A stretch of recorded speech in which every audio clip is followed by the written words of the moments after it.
예, 오늘 우리에게 주시는 이 하나님의 말씀을 통해서 하나님 뜻이 무엇인지 우리 또한 깊게 알아보기를 원합니다. 제가 구약 성경을 이제 가지고 설교할 때 항상 이제 역사에 대해서 얘기를 합니다. 그래서 구약 성경 특히 그 본문 전후를 봤을 때 좀 더 이해가 쉽기 때문입니다. 그래서 오늘 이 시간을 통하여서 이스라엘 초대 왕이었던 사울의 왕을 중심으로 정말 진정한 주님께서 우리에게 원하시는 것이 무엇인지, 또한 뜻 가운데 사는 것이 무엇인지 은혜 나누는 시간이 되기를 원합니다. 먼저 우리가 사울 왕을 떠올렸을 때 그 이미지, 그러니까 사울 왕을 떠올려 봤을 때 처음으로 딱 무슨 생각이 드십니까? 저는 사울왕을 이제 이미지로라든지 사울왕을 딱 이야기했을 때 떠오르는 생각이 딱 하나 있습니다. 단어가 하나 있습니다. 불운한 사울왕. 예. 사울왕이 참 불운했던 것 같아요. 제가 봤을 때는 사울의 행적이나 삶을 보니까 뭔가 되게 불운하고 안타까운 모습들이 굉장히 많이 나타나고 있습니다. 그렇다면 왜 사울이 불운했고 안타까운 그런 일들을 많이 행했고 범했는지 사사기 후반 부분에부터 좀 차근히 좀 살펴보겠습니다. 사사기 19장에 보면 우리가 잘 알고 있듯이 레위인 첩사건이 나옵니다. 내용은 우리가 다 알고 있으니까요. 한번 집에 가셔서 한번 읽어보시고, 결과적으로 이 사건을 통해서 베냐민 지파와 열한 지파가 전쟁을 벌입니다. 전쟁을 벌이고 나서 이 베냐민 지파가 전쟁 후에 완전히 망하고 600명이나 남습니다. 그래서 하나님 은혜로 거의 몰살될 위기에 처했지만은 그 은혜 가운데에 자신의 지파를 다시금 일으킬 수가 있었습니다. 이런 상황 가운데에 사무엘 시대, 즉 이제 사무엘상 사무엘 시대로 넘어오게 됩니다. 이제 이 시기에 이스라엘 백성들은 외부로부터의 그런 침략이라든지, 그리고 이 침략을 통하여서 너무나 삶이 힘들고 목숨까지 정말 잃어버릴 정도의 그런 불안감 속에서 살아왔기 때문에 사무엘에게 가서 왕을 달라라고 얘기를 합니다. 그 요청에 사울이라는 사람이 이제 일대 왕이 되지요. 그런데 한번 보십시오. 사울이 일대 왕으로 섰을 때에 분위기가 약간 이상합니다. 사람들 분위기가. 사울이 왕이 된 것에 불만족스러워합니다. 그 이유는 이스라엘 지파 12지파 중에서 가장 경쟁력 있고 군사적으로나 힘이라든지 명예적으로나 강한 지파가 있는데 두 지파가 있습니다. 유대 지파와 에브라임 지파입니다. 사람들이 생각했습니다. 왕을 달라라고 했을 때 많은 사람들이 생각을 했습니다. 유다 지파 아니면 에브라임 지파 출신 중에서 왕이 나오겠구나. 많은 사람들이 똑같이 생각을 했습니다.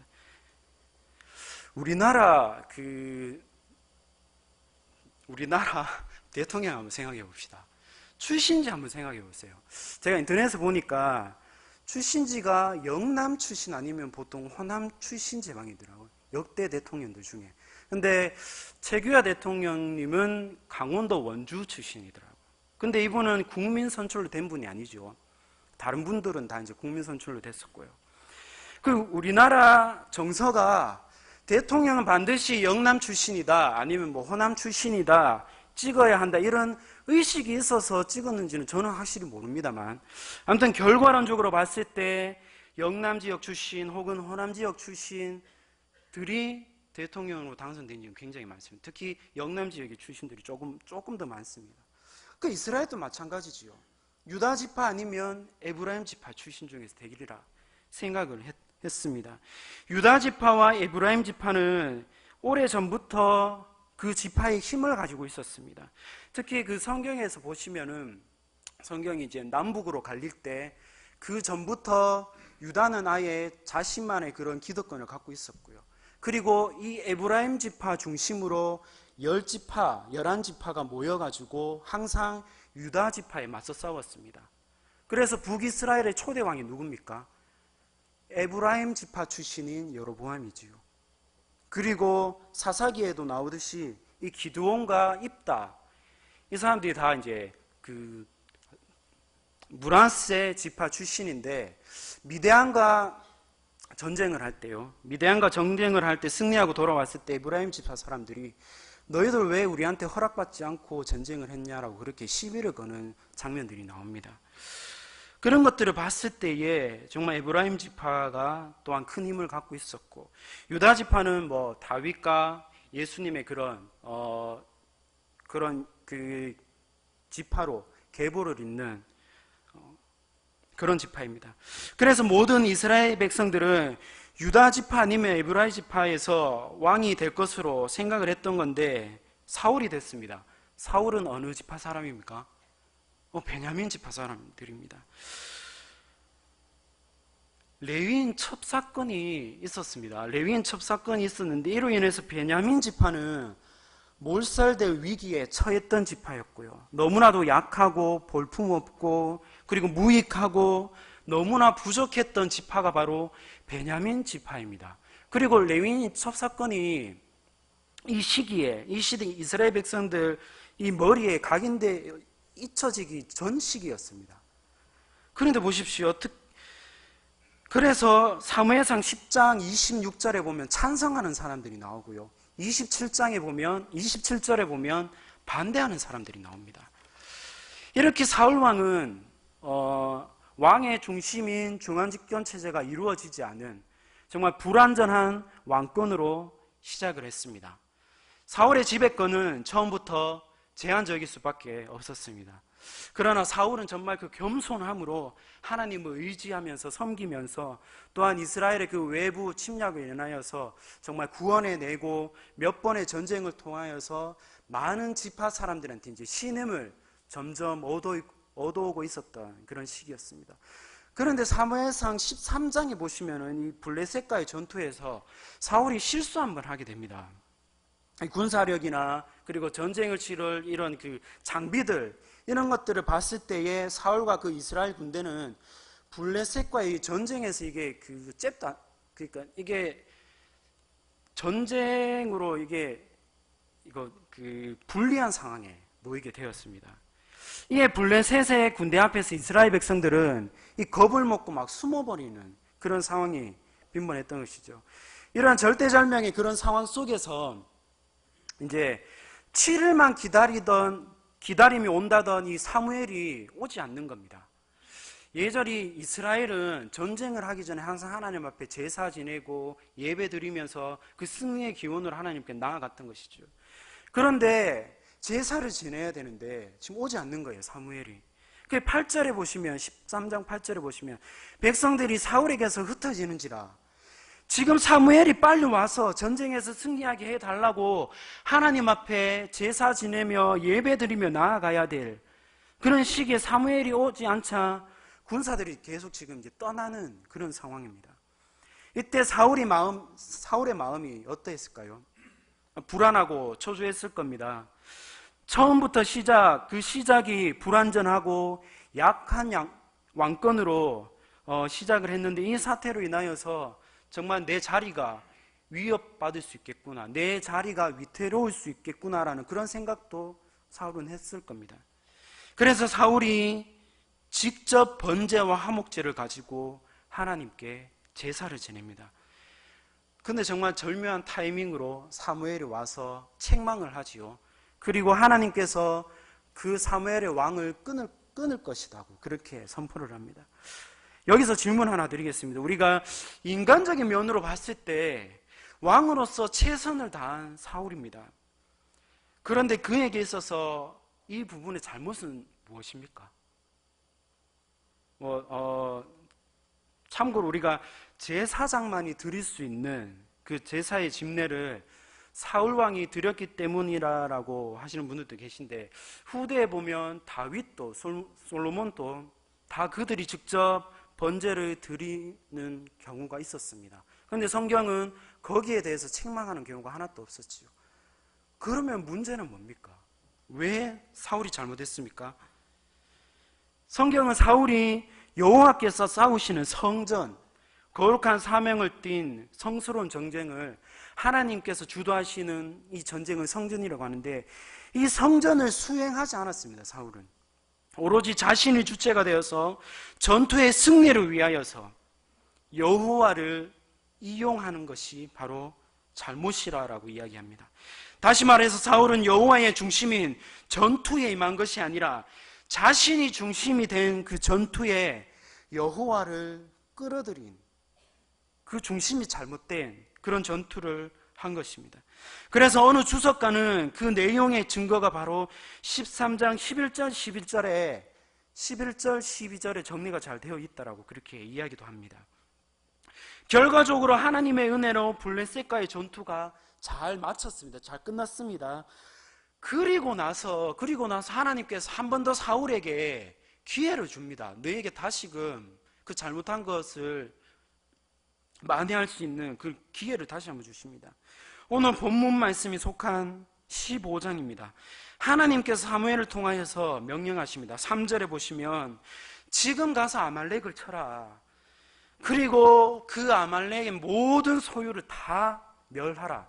짐승들도 멸하고 왕도 죽이고 남녀 아이 모든 사람들 다 죽여라라고 그렇게 명령을 하십니다.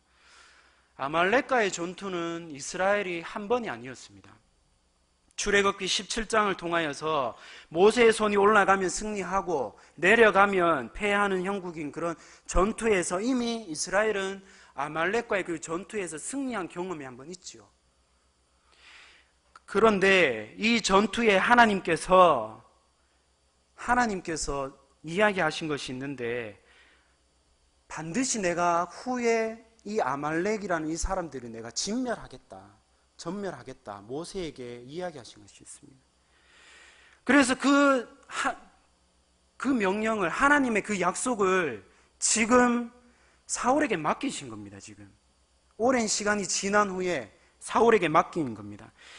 특히 신명기 20장 10절에서 18절에 보시면은 하나님께서 이 전멸법이라고 해서 이제 원칙이 나오는데요. 가난한 이외에 전쟁을 벌이면 그 남자만 죽여라. 여자, 짐승들, 아이들 안 죽여도 된다. 살려보내도 된다. 그러나 가나안 안에 있는 이스라엘 그 땅에서 전투를 하면 호흡하는 모든 것들을 다 죽여라라고 하나님께서 이야기하시지요. 그런데 사울은 어떡합니까? 아말렉과의 전투는 가나안 땅 안에서의 전투이지요. 그런데 오늘 말씀에 보면 아말렉 왕은 아각 왕을 살려둡니다. 그리고 기름지고 좋은 양과 소 이런 모든 것들을 다 살려둡니다. 가치 없는 것들은 다 진멸을 하고요. 이에 사무엘이 사울 왕에게 와서 이야기합니다. 어떻게 당신은 하나님의 말씀을 따르지 않습니까? 어떻게 하나님 뜻을 거역합니까? 라고 그렇게 얘기하지요.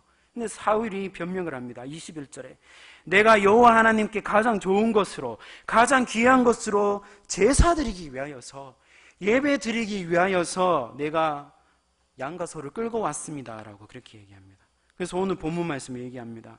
무슨 말이냐 사울왕이시여, 순종이 제사보다 낫고 듣는 것이 순양의 기름보다 나은데 너는 왜 하나님의 말씀에 귀 기울이지 않습니까? 라고 지금 책망하는 내용입니다.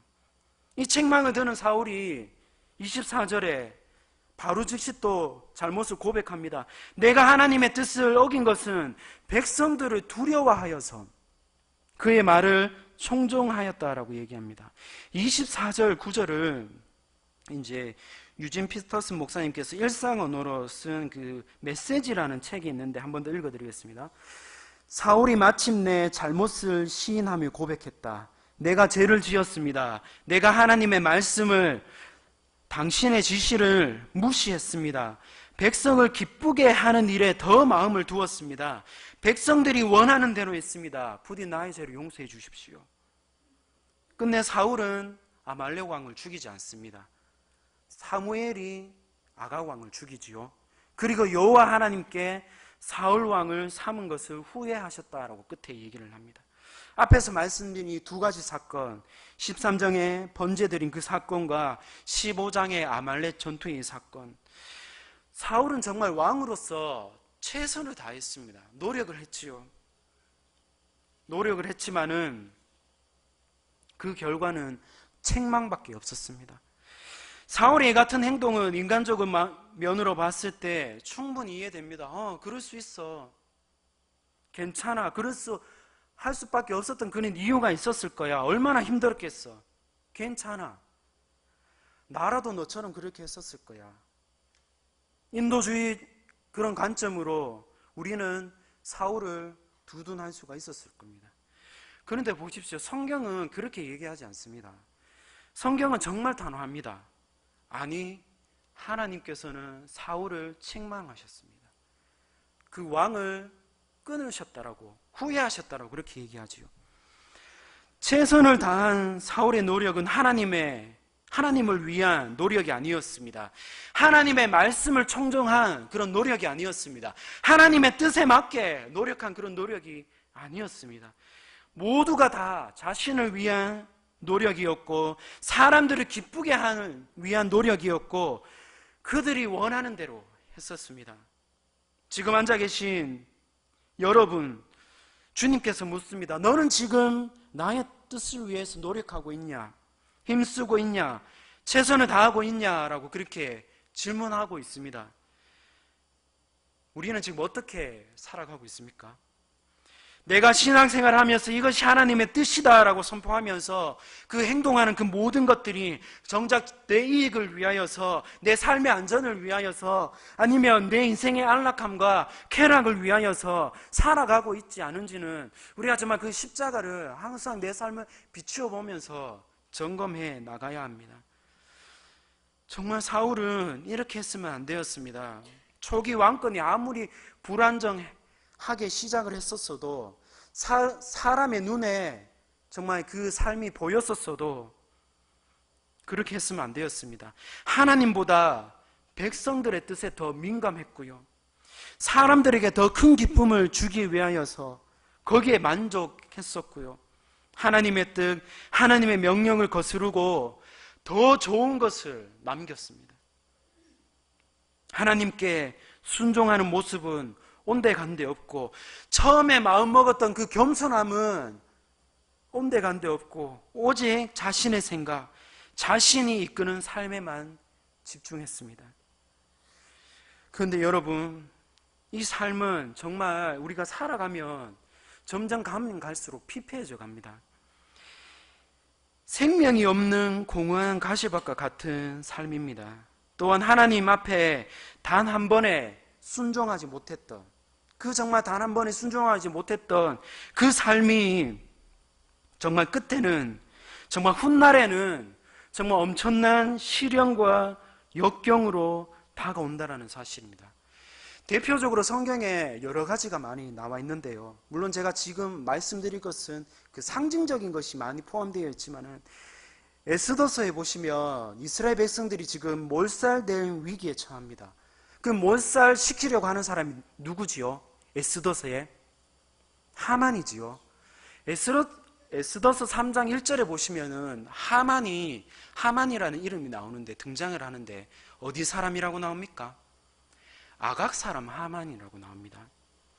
이게 정말 상징적이긴 하지만, 사울의 그 순종하지 못했던 그 하나, 사울이 정말 하나님 뜻대로 살아가지 못했던 그 하나가 정말 이스라엘 백성들이 몇백 년 후에는 정말 그런 어려움을 당하고 그런 어려움에 봉착하게 된다는 사실이죠. 물론 그때 하나님의 은혜로 살아났었지만요. 그래서 우리는 하나님의 뜻에 그때마다 순종을 해야 됩니다. 그때마다 우리는 하나님의 뜻에 맞게 살아가야 됩니다. 이것이 지켜지지 않으면 내 삶에 기쁨이 없고 늘 두려움에 움츠려져 있고, 그리고 또한 불안하고 그런 걱정 가운데에 살아가게 된다는 사실입니다. 사울의 말년을 한번 보십시오. 더더욱 사울은 하나님께 의지하여야 했지만은, 사무엘상 28장에 보시면은 사울은 또다시 블레셋과의 전투에서 승리를 위해서 하나님께 더더욱 의지하는 것이 아니라 엔돌 그 시골에 있는 그 접신 무당을 찾아갑니다. 무당을 찾아갔다니까요. 제가 2년 전에 리서치 조사에 보니까 유스앤줄이라는 그 사이트가 있습니다. 그 사이트에서 조사한 것이 저는 그 인터넷 기사 보고 굉장히 놀랐습니다. 전보로 가는 데에 그 비율을 조사했는데요. 여러 사람이 찾아오는데 90%가 교회 다니는 사람들이랍니다. 19명이 그리스도인이라고 합니다. 놀라지도 않으신 것 같아요. 어제 한번 갔다 오셨는 모양이죠.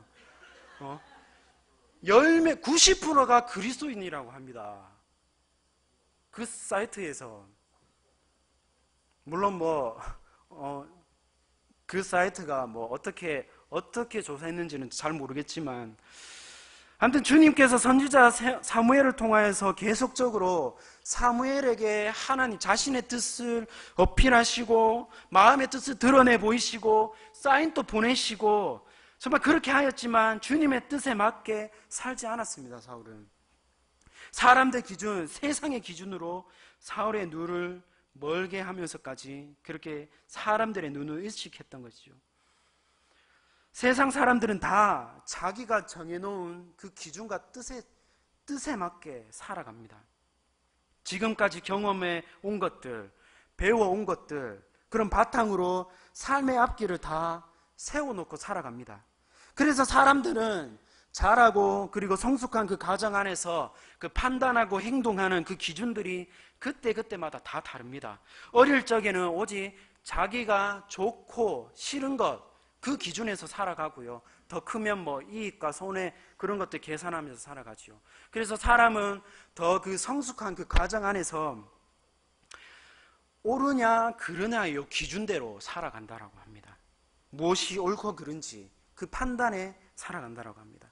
그러나 예수 믿는 우리들은 여기에서 한 발짝 더 나아가야 됩니다. 옳고 그름의 기준이 아니라 정말 하나님의 뜻이냐 아니냐라는 그런 삶의 기준으로 우리가 살아가야 된다는 사실이지요. 그런데 한번 생각해 보십시오. 옳고 그름의 이 기준으로 살아가는 것이 굉장히 힘이 듭니다. 왜 힘이 듭니까? 우리가 지금 그러한 사회적 환경에서 자랐고 배워왔고 뭔가 그 생각에 배어 살아가고 있기 때문입니다. 그러한 옳고 그름에 매여서 우리가 살아가게 된다면요, 옳은지 그른지 이것에만 우리가 기준을 갖고 살아가게 된다면은 공동체 안에서 분명하게 큰 고통을 안기게 됩니다. 특히 우리 교회 공동체 안에서 이 기준으로 살아가면은요, 이 교인들이 율법주의에 빠지게 됩니다. 왜요? 이것은 옳다, 이것은 그르다, 여기에만 맞춰서 살아가기죠. 그리고 완벽주의자가 되려고 하고요. 더 나아가서는 자기의 의에 강해지고요. 내가 생각하는 것이 옳다라는 그 하나 때문에 이기적인 생각 얘기하고요. 사람들한테 강요를 하고요. 그것이 우상이 되어버리기 쉽습니다. 그래서 교회 안에서 다툼이 일어나고 분열이 일어나잖아요. 왜 교회가 갈라지고 싸우고 재판을 받습니까? 내가 옳기 때문에, 내 말이 옳기 때문에, 내 말이 이것이 하나님의 말씀으로 그것을 믿고 살아가기 때문에 그렇게 서로 손가락질하고요. 그렇게 서로가 분열을 일으킨다는 사실이죠. 예전에 예수님도 똑같았습니다. 예전에도 예수님께서 사역할 때 보시지 않습니까? 사역할 때 사람들이 바리새인들과 율법사들이 와가지고 예수님 지금 안식일에 뭐합니까? 지금 미리사 비벼 먹어서 되겠습니까? 안식일에 지금 손 많은 사람 고치면 되겠습니까? 예수님 병자 고치면 안 됩니다. 지금 안식일입니다. 안식일. 예수님 지금 귀신 축사까지 하네요. 다 손가락질하고요. 안식일에 일한다고. 다 그렇게 얘기 다 하고요. 오늘날 우리의 모습 똑같습니다. 우리도 지금 이래서 되겠나? 지금. 이게 맞는 거잖아. 이렇게 해야 맞지. 그 사람한테 그게 아닐 수도 있어요. 그게 맞지 않는 아닐 수도 있다고요. 그게. 우리가 정말 사울도 한번 보십시오. 빨리 번제 빨리 번제 드려야 된다. 그래서 군사의 사기를 올리고 전쟁에 승리해야 한다는 이 판단이 옳았던 그 사울입니다. 가축들, 짐승들, 그 좋은 재물들 왜 죽이냐? 이것 가지고 하나님께 예배 드리면 되지. 왕을 왜 죽여? 인도주의적으로, 박애주의적으로 살려서 백성들한테 보여주며 더 위대한 왕으로, 더 겸손한 왕으로 내가 칭송받지 않을까? 이런 판단이 옳았던 사울이었습니다. 근데 하나님은 그 판단이 옳지 않다라고 얘기해요. 모든 것들이 다 자기 기준이지요. 모든 것들이 다 자기 생각이지요. 그래서 옳으냐 그름, 이것이 우리를 살리지 못합니다. 그 기준에는 생명이 없기 때문이지요. 그것을 넘어서서 하나님의 뜻이냐 아니냐가 우리의 삶의 기준이 되어야 됩니다. 그래서 교회 안에서도 옳고 그름의 기준이 되는 것이 아니라 하나님의 뜻이냐 아니냐 그 기준으로 교회 모임을 하고 기도회 하고 예배 드리고 모든 모임들이 다 그 기준으로 살아야 됩니다. 그래야지만이 하나님 뜻 안에 그 기준에 우리가 살아야지만이 그 안에 생명이 있고요, 그 안에 십자가가 있기 때문입니다. 그 안에 기쁨이 있고 평안이 있고 안식이 있기 때문이지요. 그래서 하나님 뜻 가운데 사시기를 바랍니다. 하나님의 뜻 가운데 우리의 삶의 기준을 놓고 살아가시기를 바랍니다. 우리 마지막으로 실화입니다. 제가 20살 때 이제 인터넷을 보다가 어느 그 인터넷 동영상을 봤습니다. 제가 그 동영상은 정말 나중에 내가 어느 이렇게 그 설교할 때 이렇게 이제 써야 되겠다. 정말 이때가 온 것 같아요. 정말 그 동영상을 제가 아직까지 잊지를 못해요. 너무나 제가 큰 은혜를 받기 때문에. 어떤 흑인 남자가 이제 앞에 나와서 간증을 합니다. 집회를, 이제 성령 집회를 하는데요. 배경은 한 80년도 때, 90년도 때, 그 배경이었는데요. 자기 어머니에 대해서 얘기하는 겁니다. 자기 어머니에 대해서. 그 어머니에 대해서 간증을 하는데 그 어머니가 어렸을 때, 젊은 시절에 다른 주위에서 박수칠 정도로 신학이 너무나 좋았다고 해요. 정말 늘 기도의 시간을 가지고 말씀으로 살아가고 어려운 이웃을 위해서 헌신하고 정말 하나님 사랑, 이웃 사랑을 실천하는 사람, 그런 사람이었다고 합니다. 그런데 어느 날 밤에 이제 기도를 하고 밤에 집으로 돌아가는데 나쁜 사람을 만났어요. 그래서 그 밤새도록 능욕을 당하고 그렇게 큰 어려움을 당했습니다. 그래서 매일같이 이 진짜 여자가, 그 흑인 어머니가 매일같이 울었다가 하나님 저한테 왜 이럽니까? 저한테 왜 이런 아픔을 주십니까? 그렇게 계속 기도하면서 어느 순간 자기 배에 아기가 들어선 걸 알게 됩니다. 그래서 이걸 어떡합니까? 이거 어떻게 지워야 되나 말아야 되나 어떻게 해야 됩니까? 계속적으로 울면서 하나님 앞에 기도하면서 그래 이제 점점 이것을 이제 막 어떻게 해야 될지 모르니까 일단 집을 나왔습니다. 집을 나와서 따로 살면서 계속 기도했습니다. 하나님, 저에게 왜 이러십니까? 왜 이런 일이 일어났습니까? 제가 아파할 때 주님 어디 계셨습니까? 아이가 생겼는데 저는 어떻게 해야 됩니까? 계속 기도하면서. 그런데 희한하게 그 기도할 때마다 계속 그 음성이 들리는 게 마음에 뭔가 읊혀지는 게 이 아이 낳아서 잘 키워라. 그렇게 계속 들리더랍니다. 그래서 이분이 그래 이것이 하나님 뜻이구나. 아프지만 어렵지만 이 아이를 키워야 되겠다라고 그렇게 생각을 했었습니다. 그런데 우리 잘 한번 생각해 보십시오. 자신이 이겨내야 될 그 수치감이 있지 않습니까? 그 절망감은 어떻게 해야 됩니까? 주님, 제 인생 어떻게 합니까? 저도 꿈이 있고 저도 앞으로 내가 하고 싶은 그 일들이 많은데 내가 이 아이 때문에 어떻게 살아갑니까? 그런 기도를 드렸는데 우리는 그 순간에 어떻게 해야 합니까? 라고 그렇게 여쭤보는 그런 분들도 있을 것이지요. 그런데 이분은 그렇게 원망하고 아파하면서 어느 순간에 딱 결단을 내립니다. 네, 주님, 제가 주님 뜻대로 하겠습니다. 그래서 자신의 꿈을 다 접어두고 자신의 그 인생, 그 모든 것들 다 접어주고 이제 이 아이를 위해서 삽니다. 정말 열심히 살았습니다. 양말 가게도 했을 때도 있고요. 무슨 가게를 차려가 아무튼 그 할 때마다요. 가게를 열고 할 때마다 대박이 나는 거예요. 옆집에 같은 양말 가게를 하고 있어도 이 흑인 어머니가 이 하는 그 집에 와서 사람들이 사는 거예요. 다. 몇 시간 만에 양말들이 다 팔리고요. 정말 너무나 풍성하게 하나님께서 채워주시더랍니다. 그래서 이분이 음식 장사를 또 하게 됩니다. 음식 장사를 하는데도요, 너무나 잘 되어가지고 분점이 생겨나고요. 정말 말도 못하게 하나님께서 부어주시더랍니다. 그래서 이분이 모든 것들을 다 이제 청산을 하고요. 이분이 이제 이야기를 합니다. 지금 이분의 이름을 제가 아들과 이름을 제가 지금 기억이 나진 않지만은 이분이 훈단에 이제 사회적으로 그리고 많은 사람들이 이제 후원을 받아가지고 미국에다가 미혼모 센터와 고아원을 차렸다고 합니다. 그리고 이 아이를 신앙적으로 잘 키웠습니다. 이 아이를 신앙적으로 잘 키워서 못 다루는 악기가 없었다고 합니다. 베이스, 기타, 드럼, 찬양도 너무나 잘해서 정말 세계 각국을 돌아다니면서 찬양 집회를 이끌고 그 간증을 통하여서 정말 하나님의 말씀을 전하고 그렇게 살아갔다고 합니다. 그래서 이 어머니가 아이가 어느 정도 청년으로 성장했을 때에 모든 것들을 다 얘기해 줬다고 합니다. 그래, 네가 태어난 것들 그리고 내가 지금까지 살아온 것들 다 얘기 다 해줬다고 합니다.